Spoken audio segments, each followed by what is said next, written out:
strategi. Ya misalnya kemarin saya ketemu dengan uh,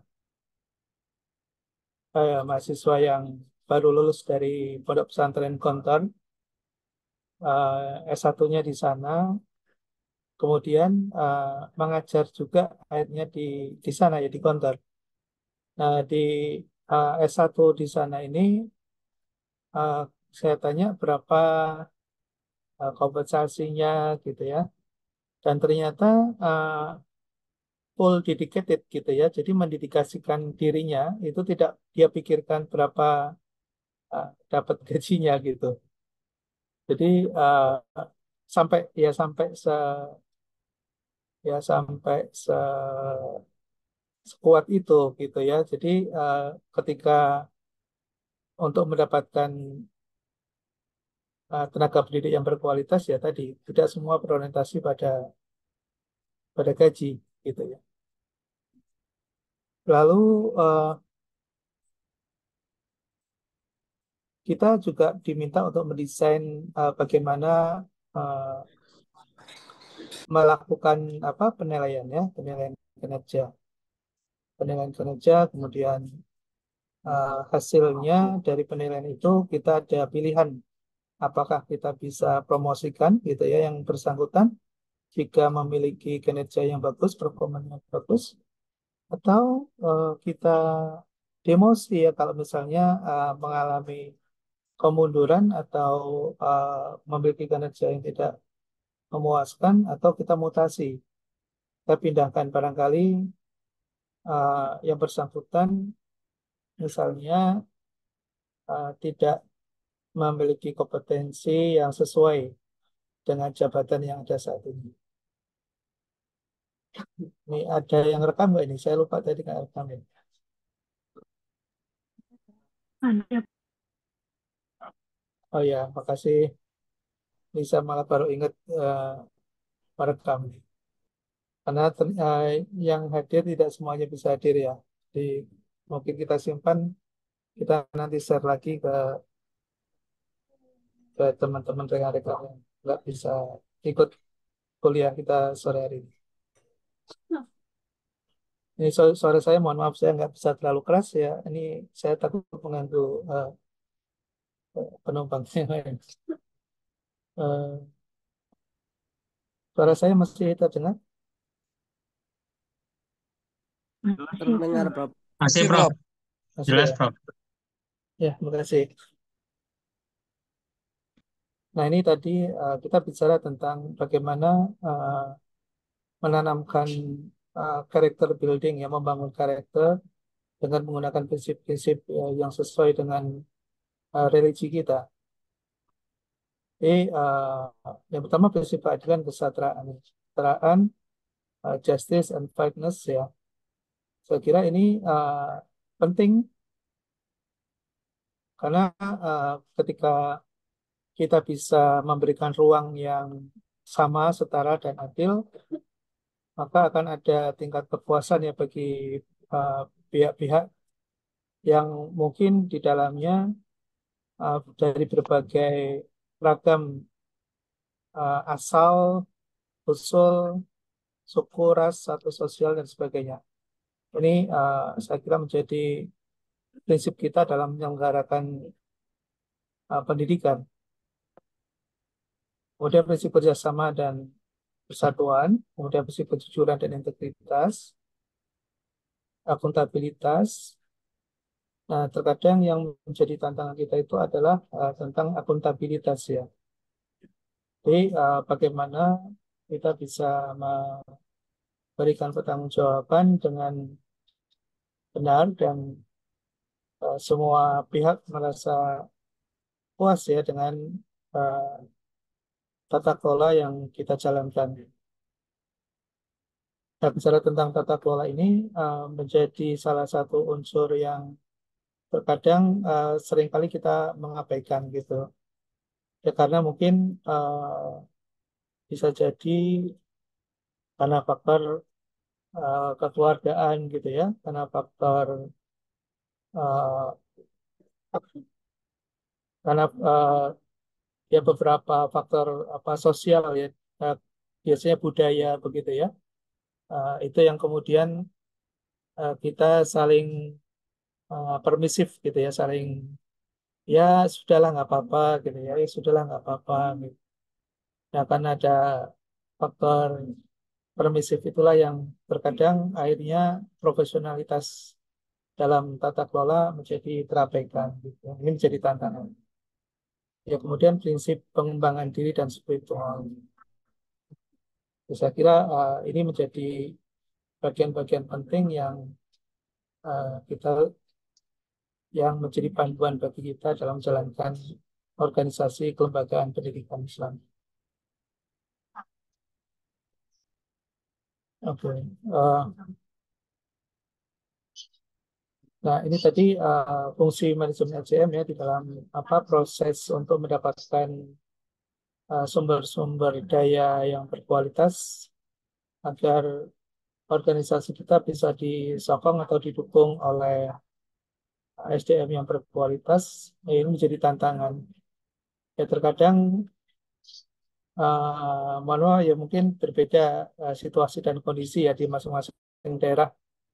Tapi pada umumnya misalnya uh, yang kemudian bersedia menjadi guru atau tenaga pendidik misalnya karena kesana kemari nggak dapat pekerjaan gitu ya, karena uh, daftar tiba nggak diterima gitu ya, daftar di apa jadi PNS di BUMN nggak diterima, lalu akhirnya ujung-ujungnya udahlah jadi guru saja. Nah, ini seringkali kita dapati ya di tengah-tengah lembaga pendidikan pendidikan kita yang akhirnya para pendidiknya para pendidik yang mestinya adalah nomor satu gitu ya, yang mestinya memiliki kualitas utama gitu ya, prima gitu. Nah, akhirnya sekedar hanya untuk sisa-sisa yang kita bisa dapat. Nah, ini menjadi tantangan bagi lembaga pendidikan. Tapi untuk lembaga yang sudah cukup bonafit ya, yang sudah memiliki rekam jejak yang bagus, tentunya hal itu bisa dihindari ya karena biasanya proses rekrutmennya cukup ketat gitu. Tapi bagi lembaga-lembaga baru ini yang menjadi tantangan. Nah, ini tantangan yang kita hadapi adalah tentang tadi ya budaya organisasi yang kurang kondusif Profesor. Nah, ini sejak awal kalau misalnya kita dipercaya menjadi pimpinan di lembaga pendidikan Islam, ini saya kira menjadi tonggak awal. Berani nggak kita uh, berani nggak kita mempositioningkan organisasi kita ini memiliki budaya yang kuat gitu.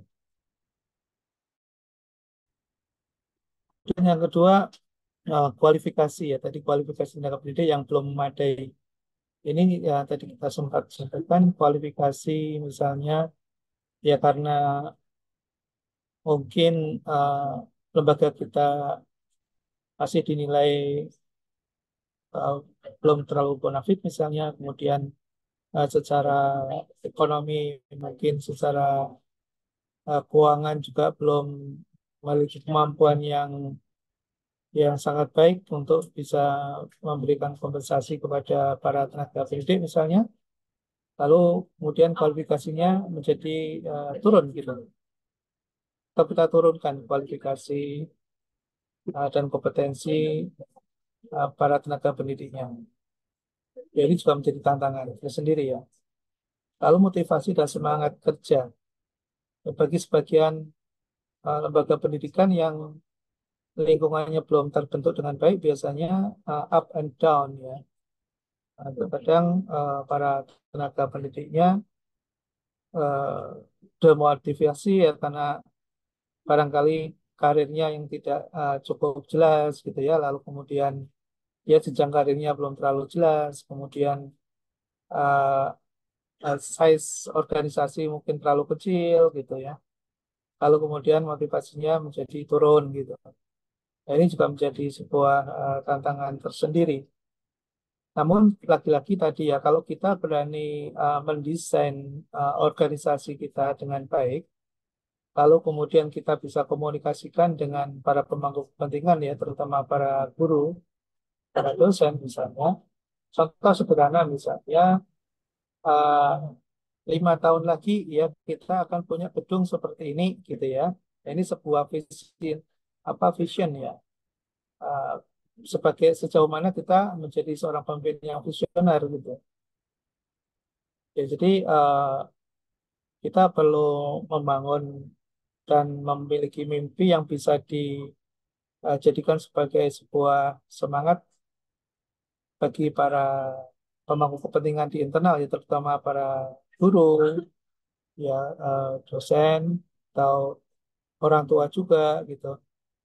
Nah, di situ kita bisa munculkan ya visi kita seperti apa. Nah, itu terkadang bisa memberikan suplemen dan sekaligus energi ya bagi guru dan lingkungannya untuk bisa mencapainya. Ya, misalnya saya melihat beberapa kampus atau eh, sekolah menengah gitu yang awalnya itu hanya satu petak gitu ya, satu petak mungkin ada di garasi, mungkin ada di toko atau ruko begitu ya. Awalnya cuma begitu sangat sederhana, tapi pengelolanya dan pengurusnya begitu sangat yakin gitu ya dengan konsep belajarnya, kemudian dengan materi dan proses pembelajarannya gitu ya. Lalu kemudian masyarakat yakin gitu ya menitipkan anak-anak mereka di lembaga ini gitu. Dan beberapa waktu tidak terlalu lama ternyata cukup melejit gitu. Jadi dia bisa bangun gedung sendiri ya, lalu kemudian membangun fasilitasnya gitu. Nah, kok bisa begitu gitu ya? Ya kebetulan saya juga ada paman ya, ada om juga ya di lokal di daerah Tegal itu, Kabupaten Tegal. Dia awalnya hanya semacam ruko gitu ya, awalnya ruko gitu ya, lalu bikin PAUD gitu ya. Sekarang uh, dalam waktu yang tidak terlalu lama sudah punya gedung sendiri, ada membangun apa namanya fasilitas dari PAUD sampai ke menengah gitu. Kok masyarakat mau nitip ya? Karena saya lihat visinya sangat bagus, sangat kuat gitu ya, dan apa namanya melibatkan tokoh-tokoh lokal gitu untuk menjadi supporting ya semacam pendukung gitu.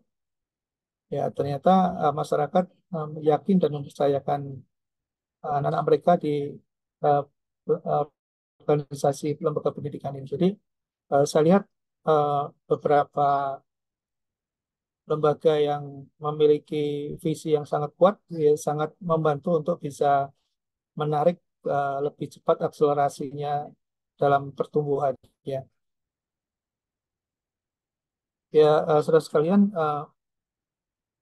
ini strategi pengembangan ya.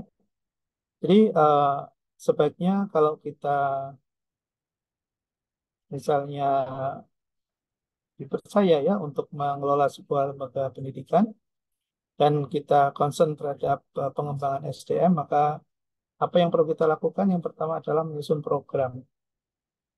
Yang menyusun program pelatihan.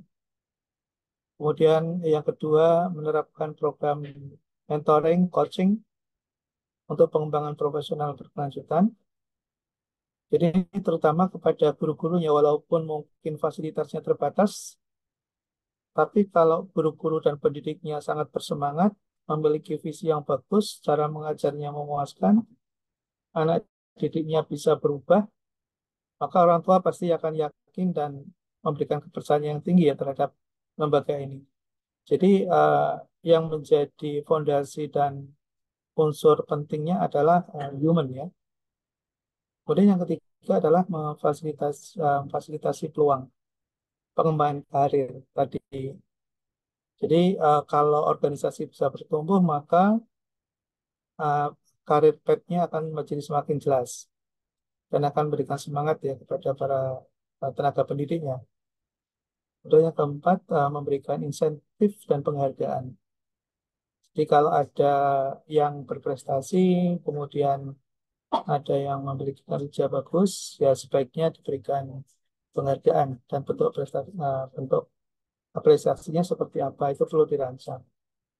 Kemudian membangun lingkungan kerja yang kolaboratif ya.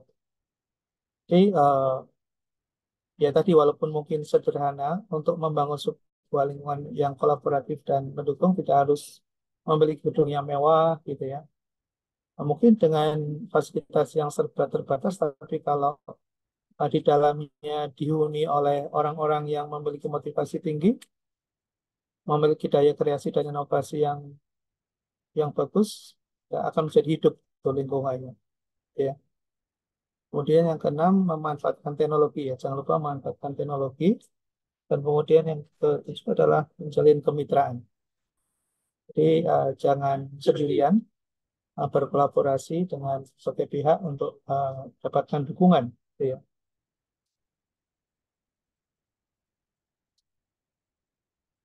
Baik ya, kemudian berikutnya adalah kita perlu membuat membuat eh, indikator-indikator capaian kinerja SDM ya, agar nanti mereka bisa mengacu dan menilai diri sendiri atau kita bisa memberikan penilaian untuk memberikan apresiasi dan sekaligus eh, mengetahui tentang perkembangan baik dari sisi tadi karakternya maupun dari sisi kapasitinya.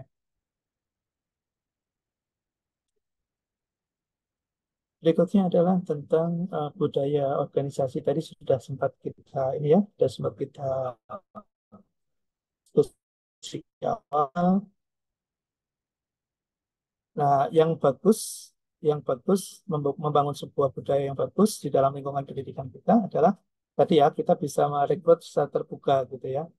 Ya karena di situlah kita akan memiliki peluang untuk mendapatkan uh, resources yang potensial, yang berkualitas. Ya biasanya kalau kita membangun proses rekrutmennya tertutup, ya hanya itu saja ya. Kita nggak memberikan kesempatan kepada mereka yang memiliki potensi bagus untuk bisa bergabung dengan organisasi kita. Kemudian pelatihan berkelanjutan itu semestinya menjadi bagian penting ya dalam struktur membangun SDM yang berkelanjutan. Kita memiliki metode untuk membangun SDM yang bisa bertumbuh berkembang berkelanjutan jika kita memiliki program pelatihan yang baik. Lalu seiring dengan perkembangan pertumbuhan organisasi, kita tentunya memberikan apresiasi kompensasi yang kompetitif ya, itu menjadi salah satu tantangan kita. Lalu mengevaluasi kinerjanya, membangun budaya kolaboratif dan mengembangkan leadership. Ini yang terakhir ini yang jadi tidak mudah ya karena leadership itu bisa muncul di dalam lingkungan yang kondusif. Biasanya begitu.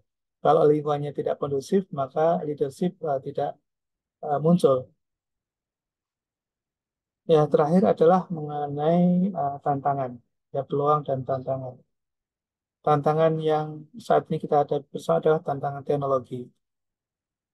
Gimana kita bisa mengintegrasikan teknologi digital dalam proses pembelajaran dan manajemen.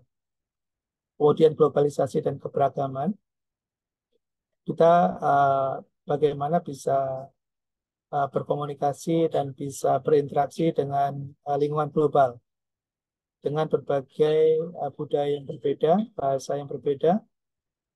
Nah, ini tentunya menjadi tantangan kita. Lalu kemudian perubahan tren tenaga kerja ini juga menjadi tantangan tersendiri bagaimana kita bisa menyesuaikan anak didik kita dengan perubahan dunia kerja yang ada. Kemudian keberlanjutan dalam pengelolaan SDM. Ya, saya kira itu ya mungkin kalau ada yang mau ditanyakan, saya persilakan.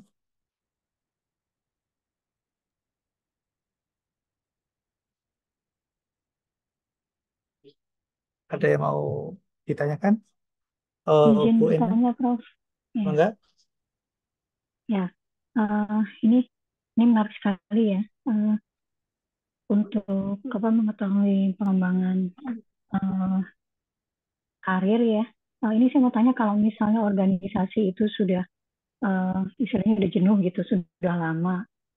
Sementara untuk pengembangan karirnya itu artinya karena tidak berkembang, akhirnya senioritas atau orang-orang yang sudah lama berkecimpung merasa apa namanya eh, motivasinya berkurang gitu. Karena dibandingkan dengan eh, yang awal biasanya yang volunteer itu kan mereka tidak berorientasi ke materi ya. Sementara masuknya orang-orang baru, kadang-kadang mereka tidak apa namanya niatnya ada niat plus-plusnya gitu. Sudah anak-anak milenial sekarang kan kalau yang fresh graduate itu mereka tidak pengorbanannya itu bisa dikatakan lebih kecil daripada target materi yang ingin dicapai. Ini pertanyaannya bagaimana kita mengatasi eh, apa kejenuhan para senior untuk terus apa berkarir di situ karena melihat ini jenjang karirnya kok mentok gitu. Kalau misalnya tadi kalau di PNS kan mungkin ada karena apa namanya organisasinya luas, jadi ada mutasi atau promosi itu eh, kelihatannya harapannya itu lebih besar daripada organisasi organisasi lembaga pendidikan. Nah, menurut Prof ini bagaimana kita mengatasi eh, kejenuhan ini? Strateginya itu bagaimana? Kemudian yang kedua,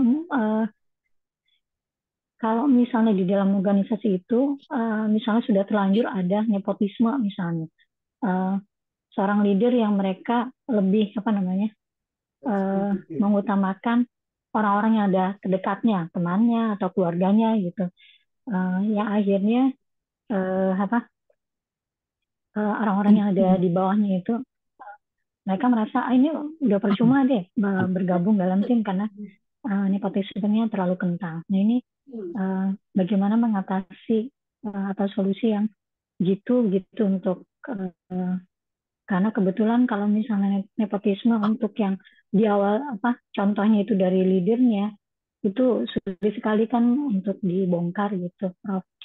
Nah itu dua saja, Prof. Terima kasih. Ya, baik. Baik, Bu Endang. Saya langsung jawab aja, takut lupa. Saya nggak bisa mencatat. Ada dua poin ya. Kalau tidak salah tadi, eh, yang pertama, bagaimana mengatasi kejenuhan dan bagaimana ketika ada kompetisi misalnya di dalam organisasi dengan antara senior dengan mereka yang baru bergabung ya. Ya, terima kasih. Ya, mohon maaf. Ini, ya, Bu Endang. Jadi saya ada sedikit pengalaman ya. Eh, saya mungkin beberapa bulan yang lalu eh, ya baru bergabung di sebuah perguruan tinggi gitu sebagai struktural. Saya mendapatkan pengalaman yang sangat berharga ya. Bagaimana eh, para senior ya yang mungkin sudah begitu lama di situ mengabdi gitu ya dan ternyata tidak berpindah ya ke tempat lain gitu. Padahal dari sisi salary-nya uh, ya sebetulnya tidak terlalu bagus begitu ya, tapi mampu bertahan dan loyal gitu ya kepada organisasi. Nah, setelah saya coba berkomunikasi dan kemudian ingin tahu rasa penasaran kenapa masih bertahan di situ ya dalam jangka waktu yang sangat lama gitu ya sampai puluhan tahun gitu. Ya, ternyata organisasi tidak hanya menyediakan mereka untuk mengajar gitu ya. Ternyata di situ ada channeling ya, ada channeling untuk menyalurkan berbagai potensi lain di luar tugas utamanya gitu.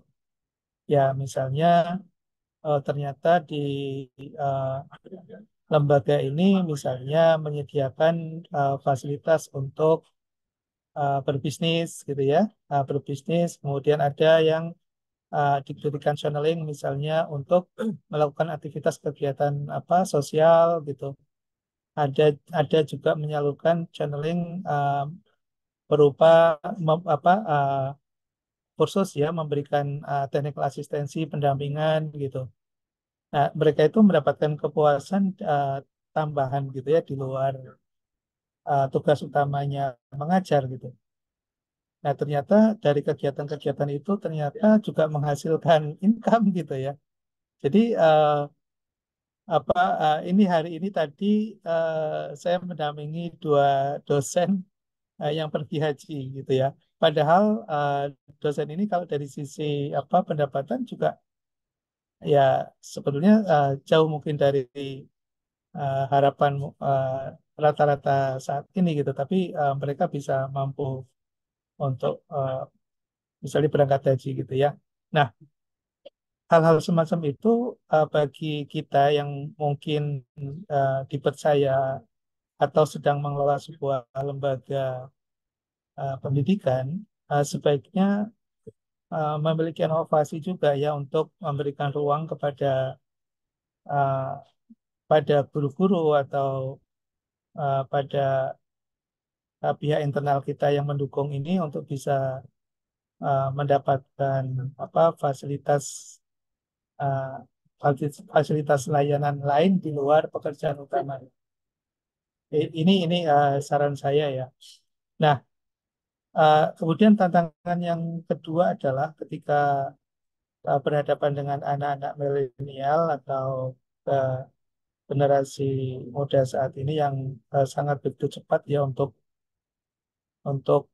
melakukan suatu uh, perubahan dalam dalam berbagai pendekatan misalnya cukup inovatif kemudian sangat dekat dengan teknologi ya sementara yang para seniornya mungkin agak lambat ya untuk mengadopsi beradaptasi gitu ya dengan teknologi agak lambat gitu ya. Nah ini kan ada kompetisi ya, ada semacam persaingan gitu ya, ada persaingan. Dan saya coba perhatikan gitu bagi para senior yang acuh juga ya acuh atau tidak bersedia untuk berubah, ya memang pada akhirnya mau tidak mau dia uh, menjadi tidak kompetitif ya, jadi tidak kompetitif lalu uh, berhubungan dengan anak-anak generasi Z gitu ya yang sangat familiar friendly dengan teknologi menjadi jauh gitu. Nah, sebetulnya ada uh, beberapa ini ya pendekatan yang barangkali para senior ini bisa lakukan sebetulnya human touch ya, human touch. Jadi kelebihannya para senior ini biasanya bisa bisa bercerita atau menyampaikan secara verbal ya dalam komunikasi dengan para peserta didik biasanya lebih menarik gitu. Jadi nah, nah, solusi-solusi dalam upaya untuk memberikan jalan keluar baik bagi para peserta didik maupun bagi para tenaga pendidiknya ini juga uh, menjadi concern ya bagi kita misalnya percaya untuk menjadi leader ya di dalam lembaga pendidikan. Itu saran saya yang pertama. Terus yang kedua tadi apa ya Pak Endang ya? Mengatasi nepotisme. Oh ya, nah memang kadang kita nggak bisa lepas dari nepotis. Ya, bahkan negara sebesar ini pun ya nggak bisa lepas dari itu ya. Apalagi yang kecil gitu ya, lembaga-lembaga yang mungkin milik keluarga gitu ya. Ya, terkadang prioritasnya adalah untuk orang-orang terdekat yang uh, di prioritaskan begitu. Nah, terus kalau kita menjadi pimpinan misalnya berhadapan dengan yayasan atau dengan pemilik misalnya yang mungkin menitipkan orang-orang tertentu terdekatnya gitu dalam organisasi yang sedang kita pimpin. Terus bagaimana gitu ya? Sementara kita bicara profesionalitas ya. Nah ini nggak bisa kita nggak bisa kita nafikan. Nah uh, yang menjadi mungkin kita sebagai misalnya yang dipercaya untuk memimpin organisasi itu, tentunya dengan kondisi yang seperti itu akan sulit ya untuk kita bisa menolak. Misalnya akan ada titipan misalnya dari ketua yayasan atau nah ya yang mungkin kita perlu komunikasikan dengan yayasan dan yang kita akan terima tentunya kita memiliki standar. Nah, artinya gini, eh, kalau misalnya yang kita terima ini sudah sesuai dengan standar ya nggak masalah kan, maksudnya kita yang penting tadi ada kualifikasi dan standar. Nah, kualifikasi kalau misalnya yang masuk ini misalnya sesuai dengan standar kualifikasi nggak ada masalah gitu. Yang menjadi masalah kan kalau tidak sesuai dengan kualifikasi kita gitu. Nah, ini kita punya tantangan tersendiri untuk bisa upgrading ya terhadap human yang baru bergabung ini. Nah, saya kira kita juga bisa mengkomunikasikan itu dengan baik uh, ya dengan mereka yang tadi masuknya tidak sesuai dengan standar. Kita berikan beberapa target untuk bisa upgrading sesuai dengan standar dan kualifikasi kita. Ya, saya kira bicara tentang itu nepotisme gimana ya cara kita menghindari, kita sulit ya untuk menghindari itu. Namun demikian kita perlu wise ya, kita bijak dan kita memiliki strategi untuk bisa tetap mempertahankan kualitas pendidikan kita dengan baik. Saya kira seperti itu, Bu Ina.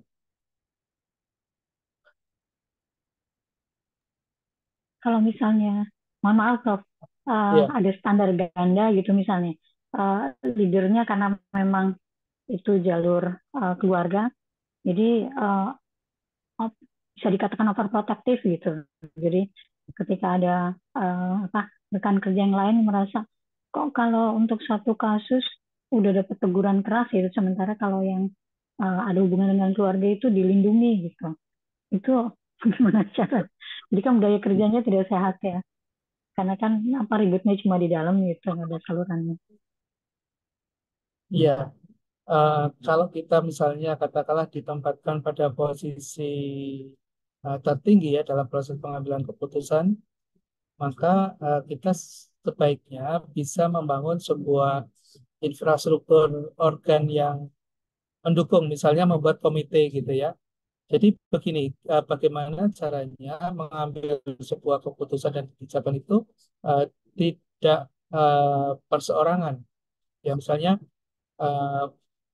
Bu Endang jadi kepala sekolah misalnya, maka perkuat dengan infrastruktur, bangun komite. Bisa dalam misalnya komite sekolah misalnya, atau komite yang beranggotakan guru-guru senior misalnya. Ya, nah yang perlu kita lakukan adalah di statuta kita, yang perlu kita perhatikan. Nah, kita ajak yayasan, kita ajak pemilik gitu ya untuk membangun statuta untuk kebaikan bersama. Jadi kita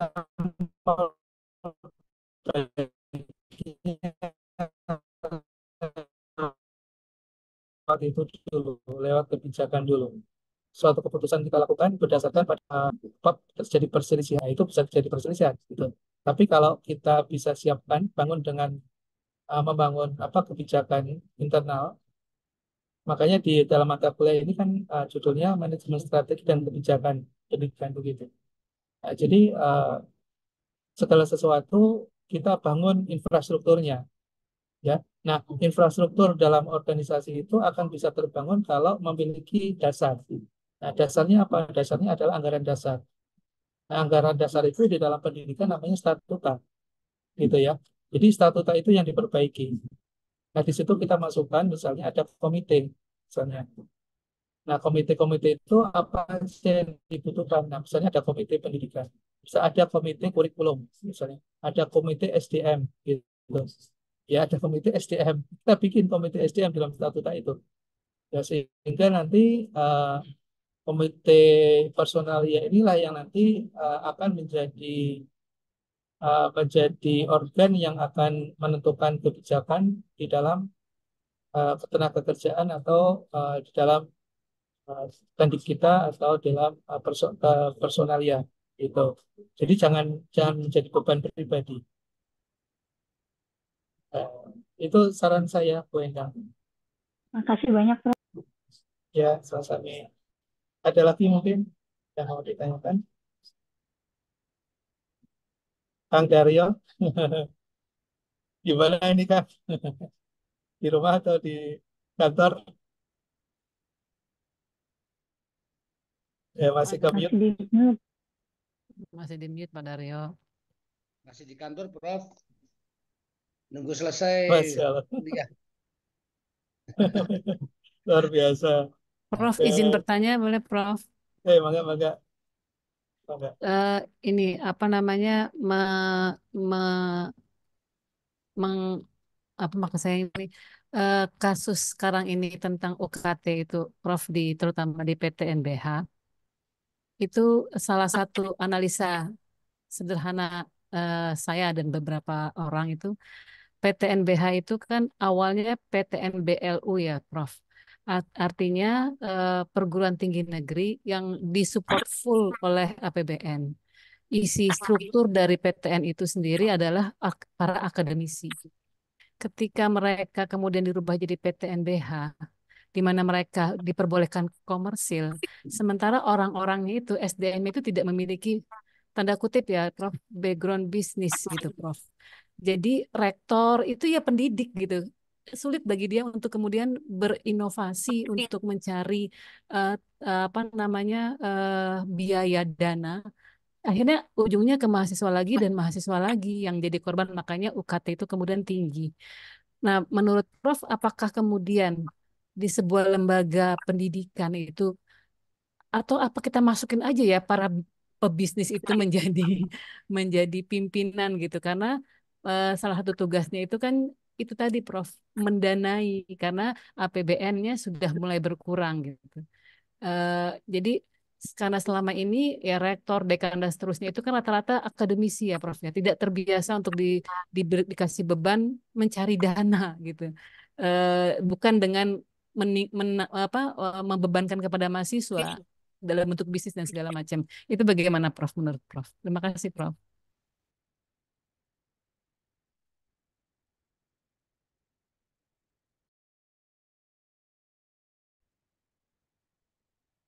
Ini tadi terputus-putus suaranya. Ya, kepotong-potong, tapi mudah-mudahan saya bisa nangkap uh, sari dari pertanyaan Bu Khalid. Tadi kalau nggak salah, bagaimana suatu inovasi itu bisa dilakukan di sebuah perguruan tinggi yang sudah PTBAN, yang sudah perguruan tinggi negeri yang berbadan hukum, yang sebetulnya dari sisi penganggaran mulai dilepas ya dari APBN dan kemudian harus mencari sumber pendanaan sendiri semacam PLU gitu ya, kalau dalam KL Kementerian dan Kelembagaan menjadi badan layanan umum gitu, PLU. Nah ini diberikan ruang bagi perguruan tinggi untuk berinovasi, mencari sumber-sumber pendanaan secara mandiri gitu. Nah tadi yang menjadi case saat ini kan perguruan tinggi kemudian yang dilakukan adalah meningkatkan UKT-nya gitu ya. Nah padahal UKT ini kan berdampak pada mahasiswa yang kemudian uh, mahasiswa harus membayar lebih mahal dibandingkan dengan standar biaya yang wajar gitu ya, yang wajar. Nah, beberapa perguruan tinggi yang tidak siap melakukan inovasi kelembagaan biasanya menggunakan sumber pendanaan satu-satunya itu dari tadi ya dari UKT itu. Nah itu yang kemudian menjadi konflik bagi perguruan tinggi itu sendiri sebetulnya karena akan berhadapan dengan dengan mahasiswa dan orang tuanya tentunya gitu. Nah sebetulnya uh, kalau kita mau mendesain bagaimana agar lembaga perguruan tinggi bisa bisa mandiri, kalau kita lihat dari berbagai best practice, mereka ini kan tidak hanya semata mengandungkan sumber pendanaan mereka pada UKT ya, tapi sudah menyiapkan misalnya. Prof, suaranya hilang. Hilang sinyal. Di kereta ya, Prof ya. Profnya Mohon maaf terputus. ya. Nah, ada lagi Prof. Ya, jadi begini ya, mestinya yang uh, kita nggak bisa memengaruhi kebijakan pemerintah ya, mungkin kita berorientasi lebih pada apa yang harus dilakukan oleh perguruan tinggi untuk bisa membiayai dan dirinya sendiri gitu, tanpa harus menunggu uh, anggaran pemerintah gitu. Nah, infrastruktur ekosistem yang perlu dibangun di dalam perguruan tinggi itu kan sebetulnya yang paling dekat adalah kebutuhan mahasiswa itu sendiri ya. Misalnya membangun asrama. Asrama pasti uh, itu akan dikonvert pendapatan, gitu ya, yang perlu disiapkan. Lalu kemudian ekosistem untuk kebutuhan mahasiswa di sekitar kampus, gitu ya. Itu yang paling dekat. Jadi kebutuhan kantinnya, kemudian kebutuhan untuk ATK-nya, kebutuhan untuk laundry-nya dan seluruhnya, itu termasuk untuk kebutuhan transportasi lokal dan sebagainya, itu dibangun ekosistemnya ya oleh kampus. Nah itu strategi dan inovasi yang terdekat yang sesuai dengan kebutuhan lingkungan ya. Lalu kemudian diperlebar lagi gitu ya, diperlebar lagi beberapa beberapa usaha yang memiliki captive, misalnya captive di masyarakat sekitar kampus itu bisa menjadi salah satu bagian ya dari inovasi yang bisa dilakukan, misalnya uh, di situ belum ada SPBU misalnya, ya minta fasilitas gitu ya, izin ya membangun SPBU karena itu masif gitu ya. Jadi bisnis-bisnis yang tidak akan kekurangan konsumen gitu. Lalu kemudian diperluas lagi di sekitar kampus gitu ya, misalnya kampus itu sangat berdekatan dengan lembaga inovasi riset gitu misalnya, maka bisa berkolaborasi dengan industri gitu, lembaga risetnya, konsultannya gitu ya, sehingga nanti dosen-dosen tidak semata mengandalkan dan menunggu gajian bulanan, tapi juga uh, memiliki pendapatan atau income dari riset yang dilakukan itu. Pusat-pusat riset harus menjadi bagian yang tidak terpisahkan. Lalu kemudian kolaborasi dengan industri, kolaborasi dengan industri. Nah, kalau kolaborasi dengan industri itu kita bisa ada dua sisi ya, sisi supply dan sisi demand. Sisi supply-nya adalah para lulusan kita itu bisa menjadi channeling ke industri yang kita bangun kemitraan itu, baik di dalam maupun di luar negeri. Nah, karena itu bisa uh, menjadi sumber tetap juga pada saatnya, gitu. Apalagi yang misalnya sekarang dengan adanya kampus Merdeka, ya beberapa perguruan tinggi walaupun tidak semuanya seperti itu ya, misalnya di di Korea, kemudian di Jepang, kemudian di Taiwan gitu yang membutuhkan anak-anak magang dan mereka memberikan kompensasi yang cukup besar. contoh misalnya di Korea Selatan itu kan basic salary-nya untuk apa namanya untuk magang itu kan sekitar 27 juta. Nah, 27 juta itu misalnya kita bisa mengirimkan katakanlah 100 saja mahasiswa. Nah, di situ kita bisa kerjasama dengan mahasiswa, kan? Maksudnya kampus eh, selama 1 tahun misalnya naruh di Korea 100 orang, bagian fee dari layanan itu, misalnya salary itu, maka itu bisa menjadi pendapatan kampus jangka panjang terus menerus tuh. Jadi setiap tahun kita ngirim 100, balik lagi, tambah lagi, ganti baru lagi 100 lagi. Nah, artinya bahwa mahasiswa punya pengalaman luar negeri, kemudian kampus mendapatkan income, gitu ya, lalu kemudian reputasinya naik, gitu. Nah, jadi inovasi-inovasi yang bisa dilakukan itu tentunya yang punya base resources paling dekat dengan kampus.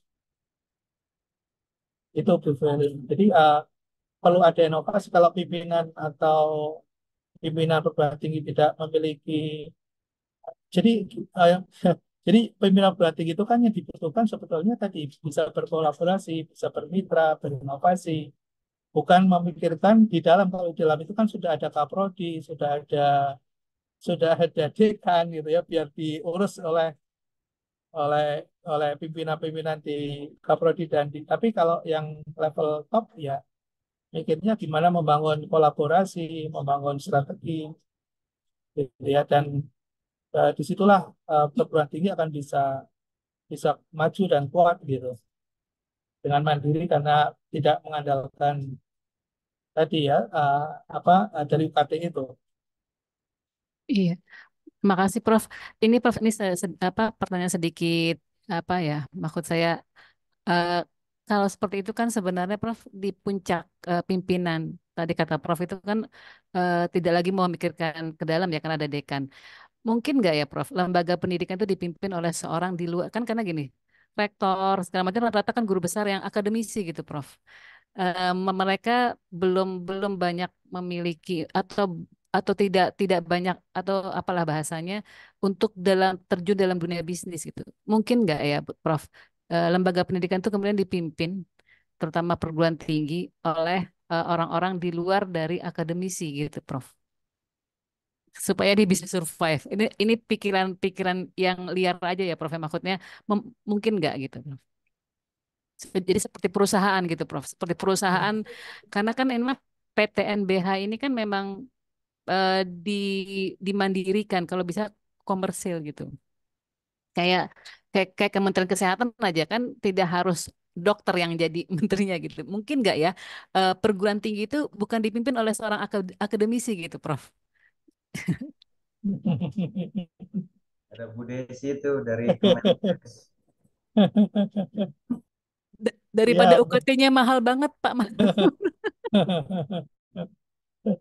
ini pertanyaan provokatif. Ya, itu eh, saya nggak bisa ini nih pertanyaan sulit sekali nih. Ya Dis- memang Diskusi tadi aja, ya Prof. Nggak apa-apa. Nggak usah dijawab dengan diskusi aja ya. benar juga nggak apa-apa. Diskusi. Ya memang kita harus ada breakthrough ya harus apa kita harus think out of the box ya. Jadi bagaimana memberikan solusi kepada perguruan tinggi yang mungkin kalau dilakukan akademisi murni sesuatu yang sulit dilakukan ya karena kan yang basicnya tidak misalnya tidak jarang bersentuhan gitu ya dengan industri, dengan bisnis dan entrepreneurship menjadi sangat sulit sekali dilakukan. Saya yakin itu jadi sangat sulit sekali. Ya karena kan akademisi murni gitu yang ada di kampus dari mulai dia apa kuliah sampai menjadi dosen sampai kemudian menjadi pimpinan begitu hanya di lingkungan kampus gitu. Maka ketika bicara tentang bagaimana menginovasi dan berkreasi untuk menjalankan roda kelembagaannya agar bisa mandiri dan mendapatkan berbagai sumber pendapatan menjadi ya tadi berpikirannya hanya satu aja, berpikirnya satu ya. Mohon maaf ya kalau istilahnya itu seperti eh, menggunakan kacamata kuda gitu. Ya kalau ingin punya pendapatan banyak ya UKT-nya dinaikkan udah gitu aja gitu. Ya. Jadi itu yang menjadi tantangan kita sebetulnya. Nah pertanyaannya boleh nggak misalnya, yaitu nanti kita tanya Pak Nadiem lah ya, bisa nggak gitu ya? Kalau pimpinan perguruan tinggi eh, dipegang oleh seorang pengusaha misalnya, agar perguruan tingginya bisa bisa hidup dan sejahtera dosen-dosennya gitu. Iya, Ya, baik. Terima kasih, Prof. ya Terima kasih. sama-sama. Ada lagi? Assalamualaikum, Prof. Izin, Waalaikumsalam. Prof, baru Mas sampai Fer. rumah. Bagaimana hujan-hujanan ya? Iya, Prof. Izin, Prof, berpendapat sedikit menarik tadi ya dari rekan sejawat. Kalau saya sih berpendapat eh, PTNBH maupun BLU memang salah satu apa namanya eh, pendapatan negara bukan pajak begitu, Ibu, Prof. Yang saya sedikit ketahui begitu ya. Jadi eh, memang untuk APBN kita memang memerlukan sekian banyak dana dan itu memang diambil dari segala lini. Nah, kalau saya lihat sendiri, Prof, zaman saya kuliah dengan kampus, saya dari Andalas, Prof, yang 500 hektar itu nggak kebayang sekarang, Prof, udah jadi, udah megah. Eh, berapa banyak kos yang dikeluarkan begitu, Prof, ya. Saya yakin juga itu juga tidak tercukupi dengan UKT ataupun subsidi pemerintah begitu. Karena luas yang 500 hektar, kemudian belum apa namanya gedung perkuliahan. Walaupun di bukit tetap aja pakai AC begitu, Prof ya. Memang apa ya?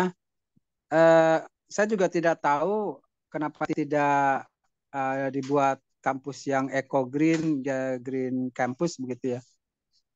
Nah, mungkin itu bisa jadi alternatif pengurangan kos begitu untuk biaya pemeliharaan dan lain sebagainya.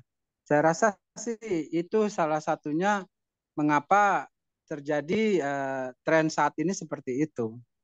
Mungkin dari rekan sejawat barangkali ada ini pendapat lain. Terima kasih, mohon maaf jika salah. Terima kasih, Prof. Sami-sami. Bang Asir, terima kasih uh, melengkapi ya informasinya. Jadi kelihatannya bukan pertanyaan, tapi membantu saya memberikan insight. Terima kasih, Bang Asir. Ada lagi mungkin Pak Ketua? Pak Ketua ada mau menambahkan? Siap, Prof. Silakan.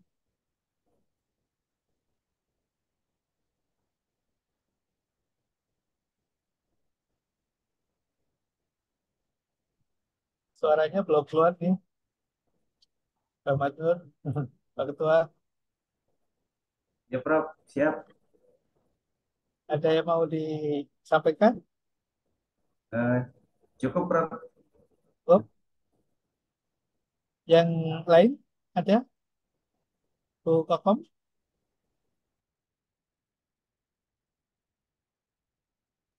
Ya cukup, Prof. Oh, baik, kalau kiranya sudah cukup, terima kasih semuanya.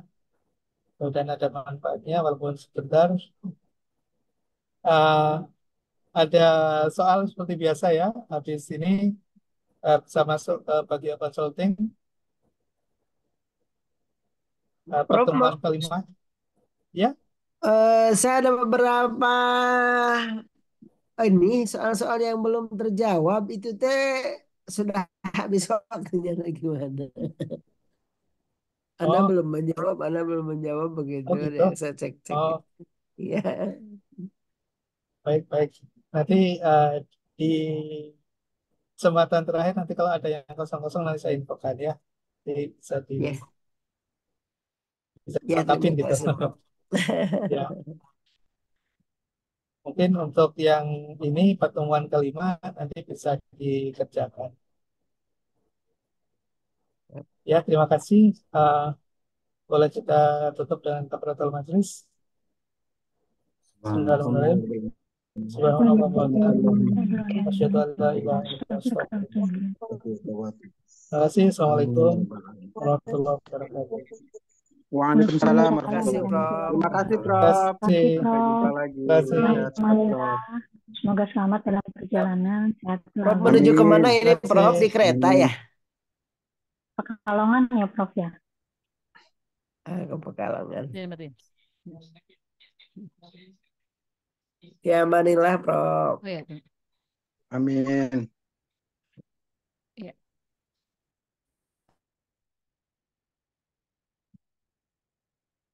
Ke kampung. Kamu. Terima kasih. Amin.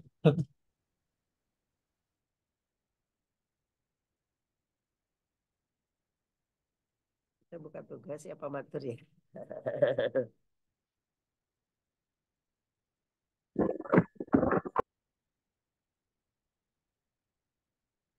Ya, terima kasih, Prof. Bikin live.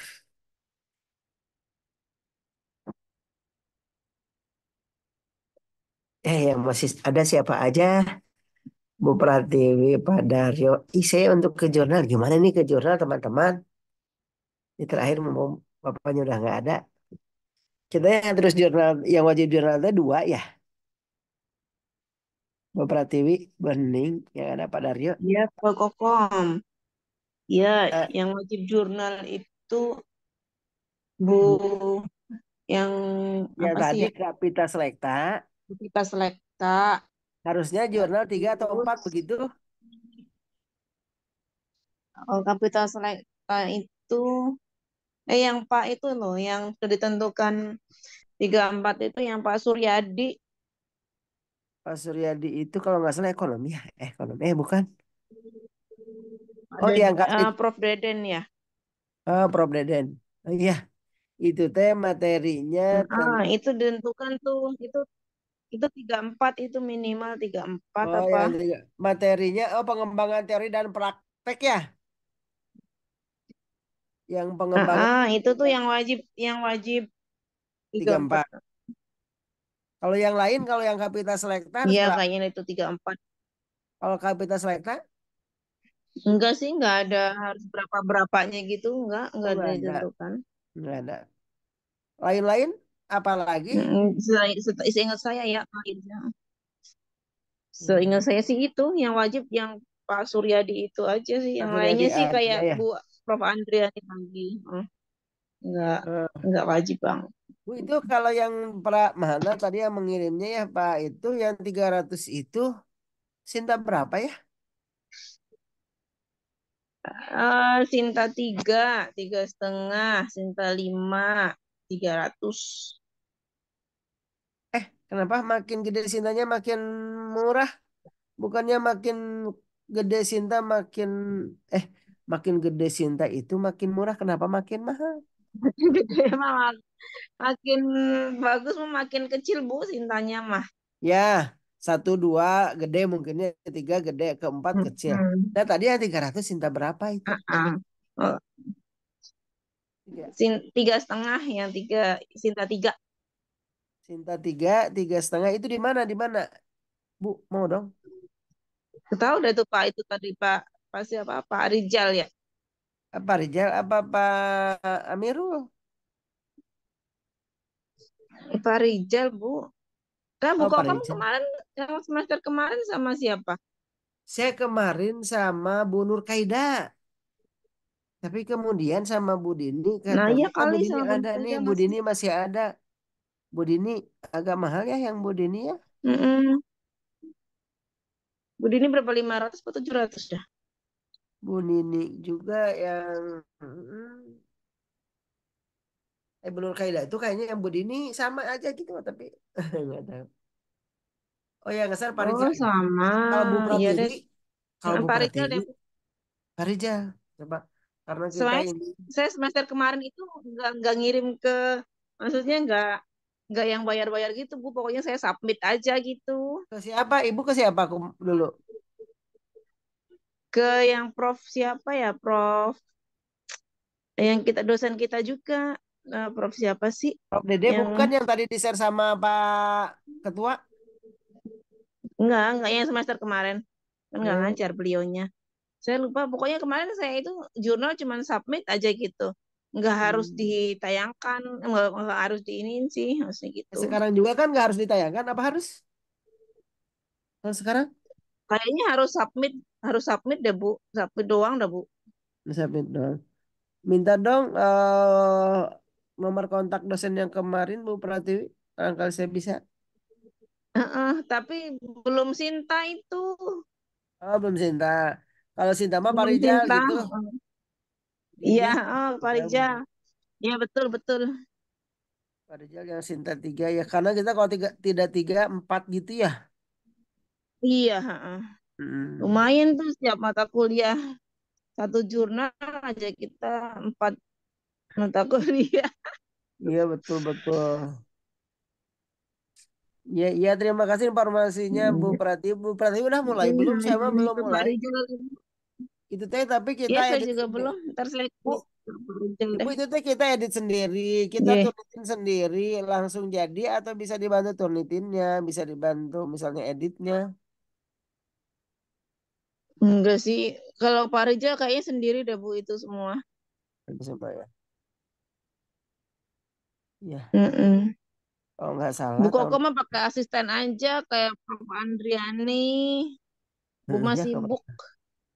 ke Bu Adriani ya, minta kirim aja Iya, mungkin pakai ya. asisten. Kayak iya, Ibu Japri aja ke Bu Andriani, Oh ke boleh ya. Prof Andriani itu asistennya bisa dimintai tolong. Oh Bener-bener. ya ke situ ya. Dia mah ngedit pinter. Ntar dia Mm-mm. jadiin penulis kedua gitu atau Heeh. itu. Yang teman-teman juga Bu saya tertarik tadi setiap sama Bu Andriani selalu dibuatin ada edit. Terus kalau Mm-mm. saya lihat jadwal yang saya tahu udah bukan Bu Andriani lagi yang saya itu Ibu siapa ya? Ting ting Oh iya, satu udah beda lagi ya. Satu heeh. lagi ya. Nanti kalau Pak sama Bu Alting Pak Alting itu Guntur, Pak Guntur. Bu Alting Guntur Alting. apa Guntur Alting ya bisi beda. Oh iya ya Bu, Mm-mm. WA aja itu ya. Mm-mm. Coba aja tuh ke Bu Andriani itunya asistennya. Kayaknya dia canggih juga. Iya. Itu mah asal dia masukkan kedua ya biarin kedua atau ke misalkan mau Bu Andriani ke satunya karena kita kan berantaranya Bu Andriani ya apa bertiga itulah ada kita mah Heeh. memang itu mah pengaruhnya ke nilai tapi kan Iya. nilai tidak terlalu ini biar asal masuk aja. Coba aja deh Bu Koko mah. Ibu mah sibuk. Nggak kepegang kali mah. Lain sibuk-sibuk tuh nggak bisa. Agak. Yaudah. Ya, ya Bu. Ayo, Oke. selamat istirahat. Ya ya mangga terima kasih ya Bu Pratiwi Alhamdulillah. Waalaikumsalam.